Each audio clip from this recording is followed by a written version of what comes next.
Today, we discuss why you need to be doing Nordics, how it's going to help you, what it is actually doing, like what is an actual Nordic, how do you start it, how do you finish it, what are the pieces of it, and what if it's too tough, what do I do? Today, no excuses, let's get into Nordics. So we're learning Nordics here from the Knees Over Toes guy. He's got a bunch of options in it, a bunch of ways to do Nordics, but basically you see what a Nordic is. We're pinning the feet down, and then we are letting ourselves curl slowly forward and then pulling ourselves back up. Now, he's got a bunch of different ways to kind of do this, obviously. You don't have to have this rogue bench. If you have somebody that weighs your weight, you can have them sit on your feet, basically. Or you can put your feet under a weight bench. But what you need to do Nordics for is for your hamstrings. Athleticism is extension. And when you pop up back this way, you are actually, there you go, you are using extension. So a lot of people barely have hip extension, let alone are they able to use it. And all great athletes are great extenders. If you remember nothing from this video, remember athleticism is extension. So this is building strength into extension. Now, how it will help you. So one thing, this hamstring is classically weak.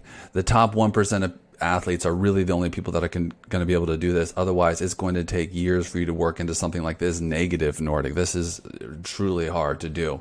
But we have a couple easy ways I'm going to show you later how to make it easier for you. But look, why are we doing Nordics? How will it help? Like I said, strengthening up extension. Athleticism is extension. It will also support the back of your knee. The hamstring is the biggest supporter of the knee. Some people call the hamstring the second ACL, right? But basically, this is how we're going to do it. If you've never done a Nordic before, the first thing you're going to do is slowly allow yourself to go forward. And what we're doing here is we're adding a little bit of assist so you don't fall all the way forward like a sack of potatoes, as Ben would say. So what you do is slowly, you can see he's doing it quickly here. We're starting up with a high bench, going down and then pulling ourselves back up. Then we lower the support system. We go down as easily as we can, and then we return back up. Then we lower the support even more. And so you've got really no excuses to not do this. You just start with the support high and then move it lower and lower and lower until you're able to do this. Now, once you're able to do this, then because you're like Ben, you start to add a little bit of a weight, right? So this is for the people who've already been doing Nordics. This is what you do to make it a little bit harder. This is rough stuff. He puts the weight down, he goes back up. Now, instead of adding support to the front, we add a buffer to the back to make it even harder, basically, right? So this is going to take a really long time to get to. But this is how we basically build in this Nordic strength. Starting here, you're only going to have to lengthen your hamstrings a certain amount, right? And then when you go to a little bit shorter level, you're going to have to lower them a little bit more. So we're slowly building in, lowering and lengthening our hamstrings concentrically and eccentrically with these little supports.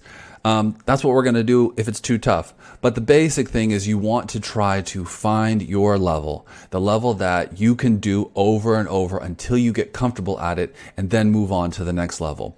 Now, there's plenty of research for these that says this is literally the thing that's going to save your knee. I think it's also something that's going to save your back. It will save your calves. If you're a runner, you need better hamstrings. If you're a runner and you've got tight calves, get some hamstrings. If you have knee pain, get some hamstrings. If you've got some back pain, get some hamstrings. Hamstrings are just one of those things that a lot of people don't have. And really, hamstrings translates to hip extension, him going up, pulling himself back up.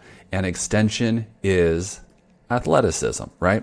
So what are the last kind of pieces of this? How long do you need to do this? You need to do these kind of progressive ones until it's easier for you.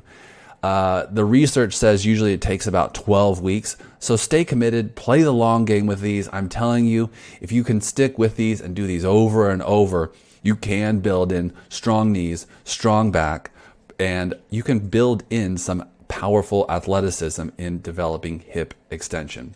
Thank you so much. That's it for today. Follow Ben over here, the Knees Over Toes guy. He's got a bunch of cool programs that will go through this even more. This is a quick little cheat sheet for his stuff. But like, subscribe. There's some videos up here you can watch. Have a great day.